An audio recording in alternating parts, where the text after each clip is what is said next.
Baik, salam sejahtera murid-murid. Jadi pada hari ini kita akan bersambung dengan topik fokus kita yang ke-38. Okey. Jadi topik hari ini adalah dalam bab 5 sejarah tingkatan 5 tentang pembentukan Malaysia. Jadi fokus dia hanya kepada langkah pembentukan Malaysia iaitu topik 5.4. Okey. Jadi terdapat 6 langkah pembentukan Malaysia. Dia bermula dengan siri lawatan ke negeri-negeri terlibat, kemudiannya penubuhan jawatan kuasa Setiakawan Malaysia, referendum Singapura, rundingan London, Suruhanjaya Kobol dan akhirnya pembentukan jawatan kuasa antara kerajaan. Okay, jadi sekiranya murid-murid rasa ada idea, bolehlah bina akronim masing-masing untuk cuba ingatkan 6 langkah ini. Tetapi secara logiknya, kalau kita faham logik di belakang setiap langkah ini adalah juga lebih mudah untuk kita hafal. Jadi yang pertama sekali, kita harus tahu latar belakang pembentukan Malaysia ini adalah bercambah daripada idea gabungan negeri Persekutuan Tanah Melayu iaitu dari Perlis sampai ke Johor, bahagian semenanjung Malaysia ini dengan Sabah, Sarawak, Singapura dan Brunei, tengah-tengah Sabah Sarawak. Oleh salah satunya idea ini diberikan oleh Tunku Abdul Rahman, iaitu bapa kemerdekaan negara kita. Jadi idea ini bukan sahaja dibangkitkan oleh beliau, terdapat juga pegawai British dan juga rakyat tempatan yang juga ada memberikan idea-idea tentang bagaimana nak gabungkan negeri-negeri dan menyatukan orang Melayu dan lain-lain seterusnya lah. Dan apabila beliau menyatakan idea ini di satu persidangan lah dengan wartawan di Singapura, maka akhirnya negara kita, bila disebut idea ini, terdapat pelbagai reaksi daripada pelbagai pihak dan yang akhirnya membawa kepada langkah yang akhirnya yang menunjukkan apabila kita melihat reaksinya, menunjukkan rakyat di Persekutuan Tanah Melayu, rakyat di Singapura, di Sabah, Sarawak, ada yang menentang, ada yang menyokong. Tetapi kelihatannya daripada secara keseluruhan ada harapan lah. Bukannya semuanya menentang, ada harapan ke arah membentuk sebuah negara bersama-sama. Jadi dengan harapan itu bermulalah usaha untuk mengambil langkah ke depan nak membina sebuah negara baharu yang dinamakan Malaysia, iaitu negara kita pada hari ini. Jadi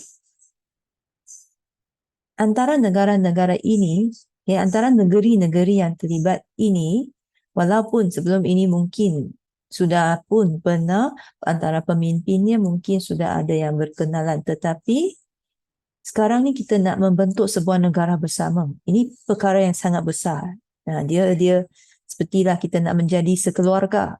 Jadi kalau kita tak kenal ahli keluarga kita, maka susahlah untuk kita tinggal bersama di bawah satu bumbung. Sekarang kita nak tinggal di bawah satu bumbung, kita kena saling mengenali. Jadi langkah pertamanya, disebabkan Sabah dan Sarawak, dia memang jauh dari semenanjung Malaysia sini. Jadi ataupun pada masa itu dipanggil sebagai Persekutuan Tanah Melayu. Jadi mestinya mereka kena saling mengenali, kena melawat antara satu sama lain untuk mengenali keadaan di negeri masing-masing.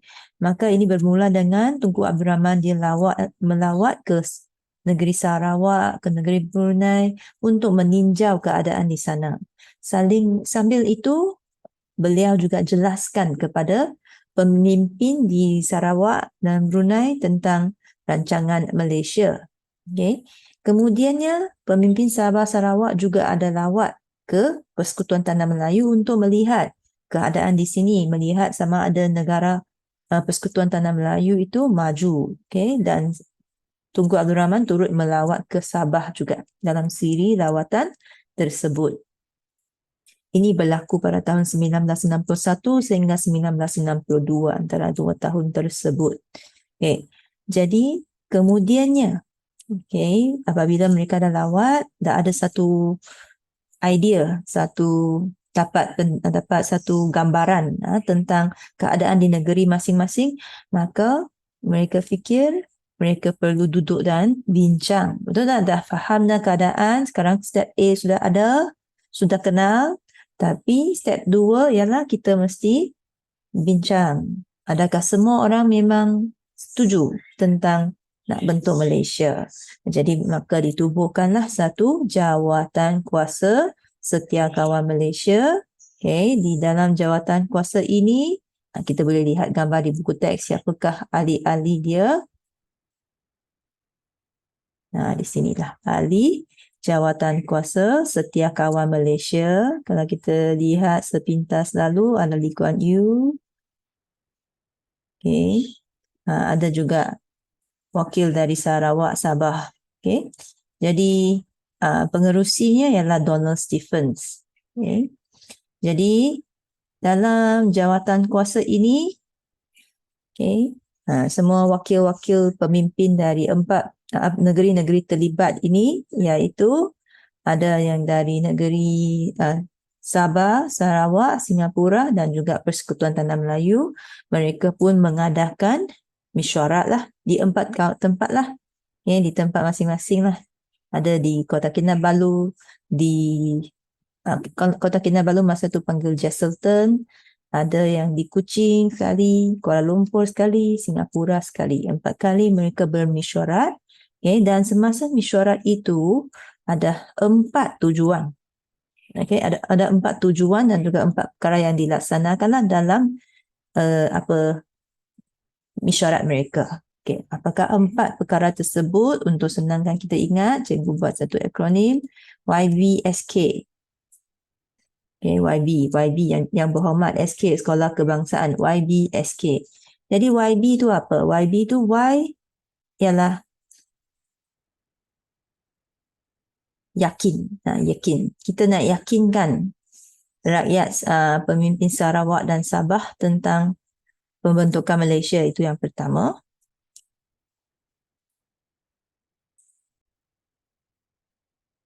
Okay. Y untuk yakin. Yakinkan SS lah Sabah dan Sarawak, rakyat dia tentang pembentukan Malaysia. B untuk bincang. Okay. Jadi JSKM ini merupakan satu ruang untuk membincangkan tentang pembentukan Malaysia. S untuk sebar, menyebarkan maklumat tentang Malaysia. Dan K untuk kumpul pandangan tentang Malaysia. Okay. Yakin, bincang, sebar, kumpul. Jadi dalam proses mesyuarat ini, 4 perkara ini berlaku dan pada akhirnya mereka capai keputusan untuk menyokong pembentukan Malaysia. Maka itulah satu keyakinan besarlah pada akhir jawatan kuasa ini, iaitu Malaysia boleh dibentuk.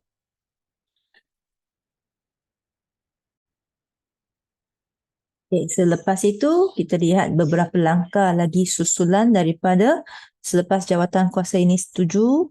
Kita berlaku beberapa langkah lagi yang berlaku antara Persekutuan Tanah Melayu dengan Singapura, Persekutuan Tanah Melayu dengan British dan Persekutuan Tanah Melayu dengan Sarawak dan Sabah. Dia asing lah. Tadi kan kita semua ini kumpulkan semua.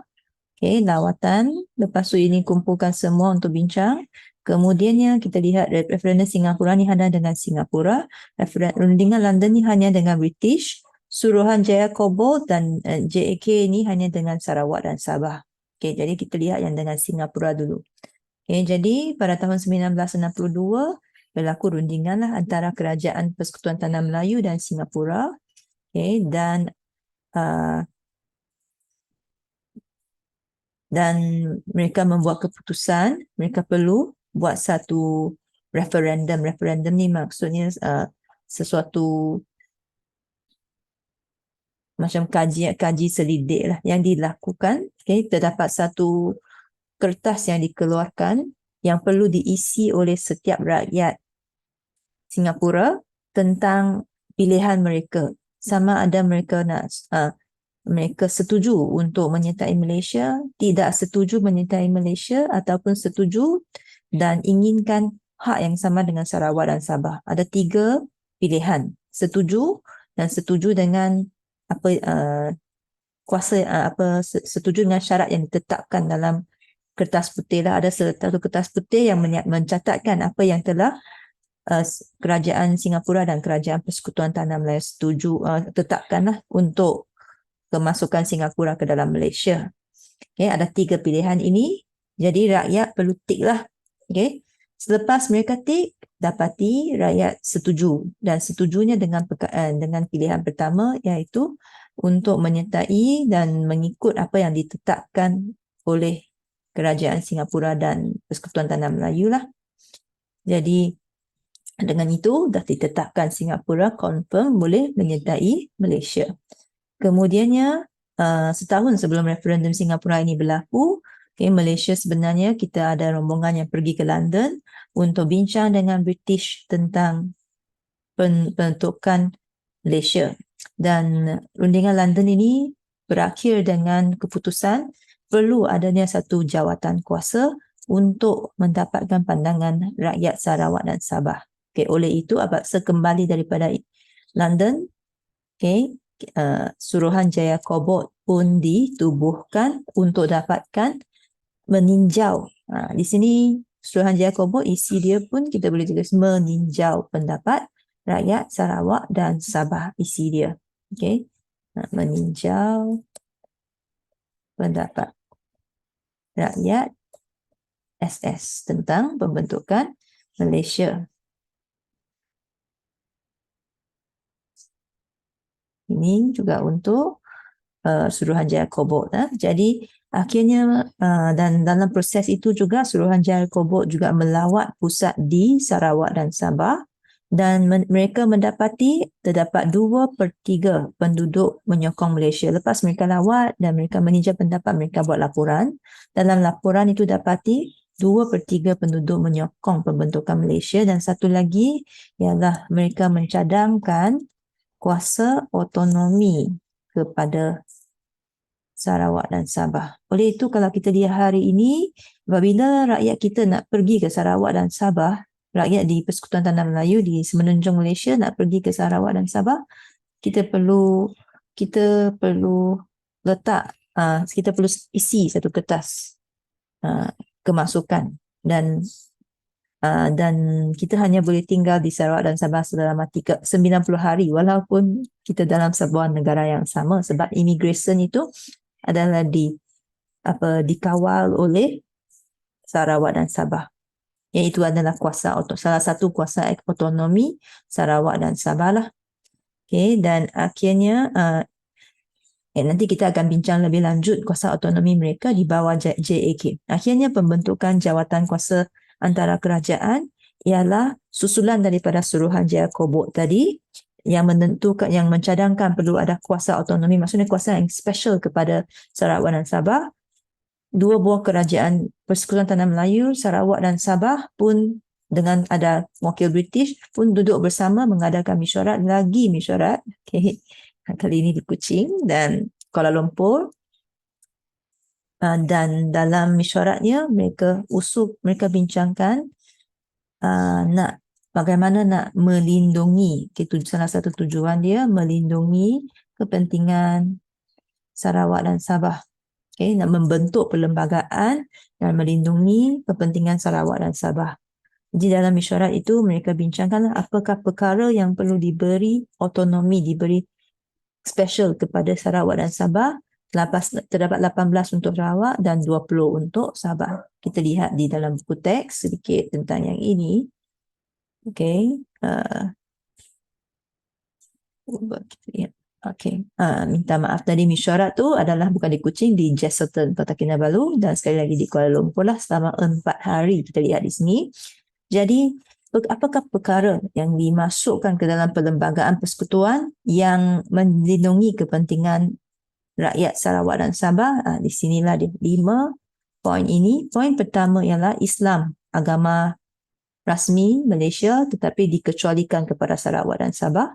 Bahasa Melayu, bahasa rasmi Malaysia tetapi BI juga bahasa rasmi di Sarawak dan Sabah. Ketiga, sistem pendidikan dikekalkan di bawah kuasa kerajaan persekutuan kecuali di Sarawak dan Sabah. Jadi sistem pendidikan ada di Sarawak dan Sabah adalah di bawah kawalan negeri sendiri sehingga Majlis Negeri membuat binaan. Dan yang keempat, dalam parlimen mereka ada kerusi masing-masing, 24 kepada Sarawak, 16 kepada Sabah, 15 kepada Singapura. Dan yang akhirnya yang cikgu sebut tadi, kuasa immigration ini adalah diletak di bawah kerajaan persekutuan tetapi Sarawak dan Sabah ada kuasa sendiri untuk mengendalikan hal ehwal immigration. Itulah kuasa autonomi Sarawak dan Sabah yang ditetapkan dalam jawatan kuasa antara kerajaan. Dengan itu, tamatlah perbincangan kita tentang 6 langkah bermula dengan lawatan, kemudian jawatan kuasa Setiakawan Malaysia, referendum Singapura, rundingan London, Suruhanjaya Cobalt dan akhirnya kita ada tadi jawatan kuasa antara kerajaan. Jadi 6 langkah ini barulah akhirnya membawa kepada pembentukan Malaysia. Jadi sekarang kita sambung kepada latihan. Kita akan jawab 2 soalan contoh hari ini. Jadi soalan yang pertama, nyatakan 2 langkah pembentukan Malaysia. Kita boleh tulislah siri lawatan ke negeri terlibat. Dan yang kedua, mana yang kita ingat? Jawatan kuasa di bawah ada jawapan Setiakawan Malaysia JSKM. Dapat dah 2 markah. Apa lagi jawapan lain? Suruhanjaya Cobalt, rundingan London, referendum Singapura, jawatan kuasa antara kerajaan. Semua itu boleh. Kemudiannya jawatan kuasa Setiakawan Malaysia. Mengapakah jawatan kuasa dibentuk? Jawatan kuasa tersebut ingat 4 tu YBSK untuk meyakinkan rakyat Sarawak dan Sabah tentang pembentukan Malaysia dan YB ialah menyediakan ruang perbincangan tentang sama aja pembentukan Malaysia. Di samping itu S menyebarkan maklumat dan K mengumpul pandangan tentang, tak semua samakan, so kita jangan ulanglah, pembentukan Malaysia habis. 4 langkah. Tapi kalau kita nak berikan yang kelima, ada tak di sini? Kita cuba fikir CSKM.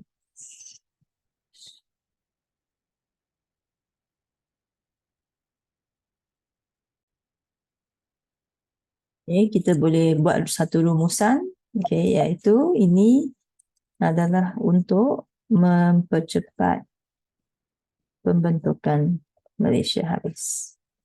Ini juga 1 markah. Jadi 5 markah tapi maksimum 4. Akhirnya sesungguhnya pembentukan Malaysia pada 16 September membawa banyak kebaikan kepada negara terutama bagi Sarawak dan Sabah. Jadi kalau kita lihat soalan ni, 2 kata kunci, 1 buktikan. Sudah bagi tahu kita lah. Dan 1 lagi kebaikan. Jadi ini memang kebat kesan tetapi kita perlu tahu di sini ada highlight terutama Sabah dan Sarawak. Jadi dalam jawapan kita nak masukkan juga Sarawak dan Sabah. Kita boleh mulakan dengan salin balik pernyataan atas itu. Pembentukan Malaysia banyak membawa kebaikan kepada negara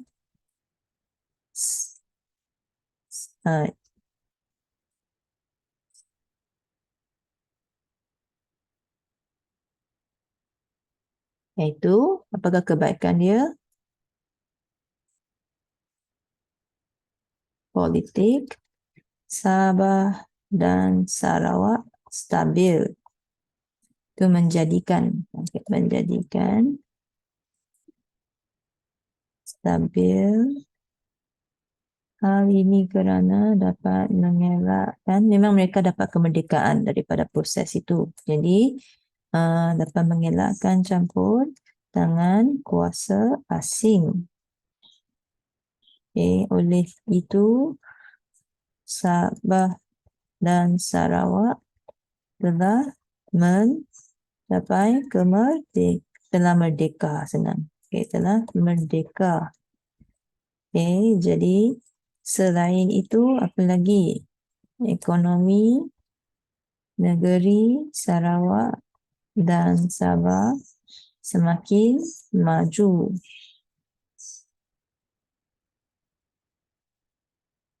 Hal ini kerana negeri Sarawak dan Sabah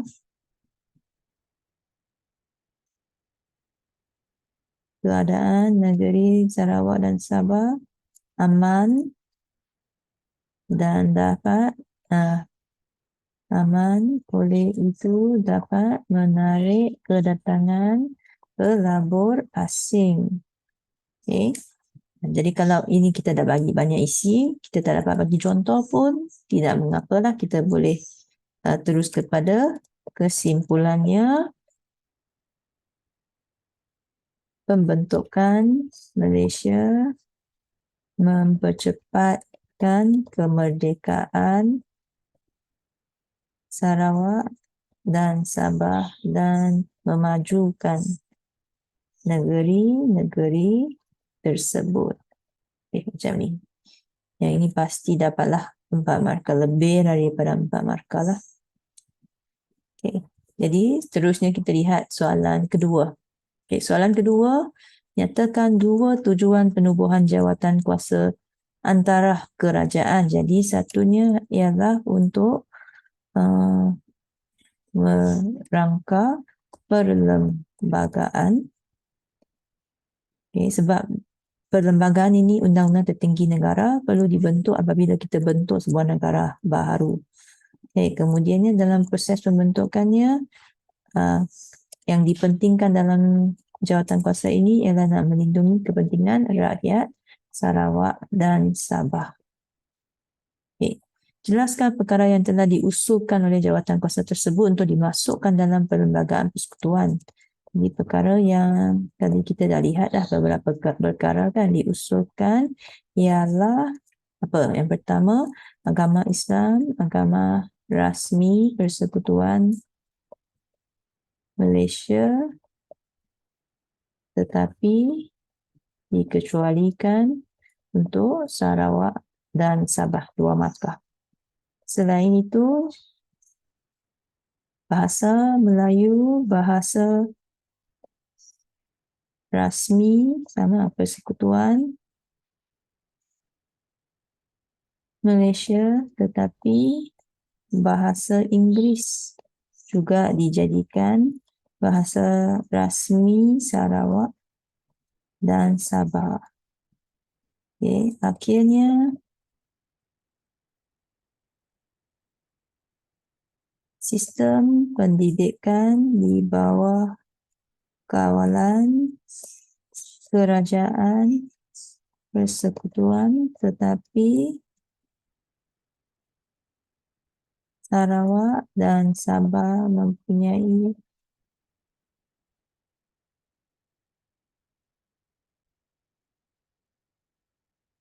tak payah begitu susah.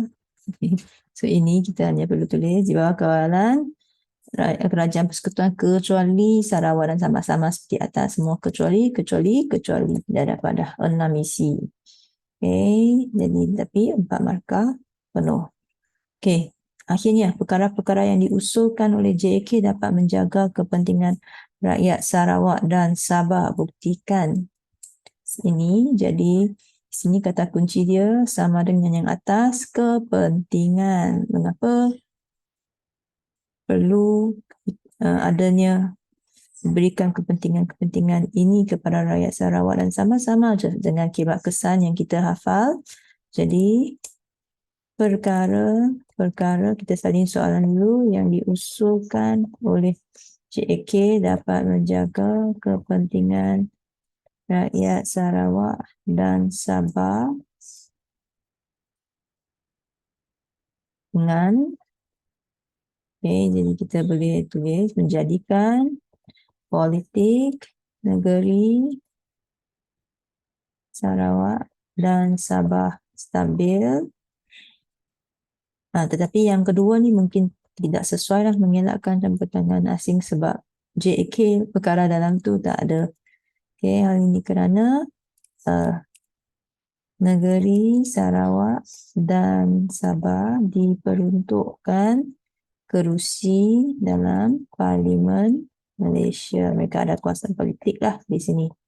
Oleh itu, hak rakyat Sarawak dan Sabah terjamin. Ini tambahan sikit sebab kaitkan dengan soalan ni, memang kenapa kerusi dalam Parlimen penting sebab dia jaminkan hak mereka. Dia memberikan jaminan hak sebab kerusi dalam Parlimen ni maksudnya ada wakil Sarawak dan Sabah dalam Parlimen. So contohnya kita boleh beri 24 kerusi diberikan kepada negeri Sarawak dalam Parlimen Malaysia. Jadi ini menunjukkan mereka ada hak, ada kuasa. Jadi di sini sudah banyak lah, tapi kalau murid-murid rasa nak tambah lagi isi berkaitan dengan kibat kesan boleh je. Selain itu, ekonomi negeri Sarawak dan Sabah dapat menjadi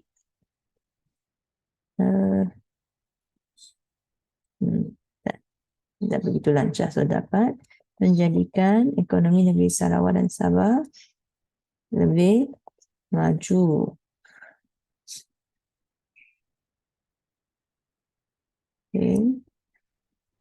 Hal ini kerana imej negeri Sarawak dan Sabah menjadi cemerlang dan dapat menarik kedatangan pelabur asing. Ini tambahan je lah. Mungkin yang ini lebih jauh daripada isi soalan dah. Tapi tak apa, kita tulis je. Kita ada idea ni daripada kibat kesan, tulis sahaja. Dan kesimpulannya, politik negeri stabil ialah bukti perkara tersebut dapat menjaga kepentingan rakyat Sarawak dan Sabah. Habis. Dengan itu bertamatlah sesi perkongsian kita pada malam ini. Semoga dimanfaatkan untuk SPM nanti. Sekian, terima kasih.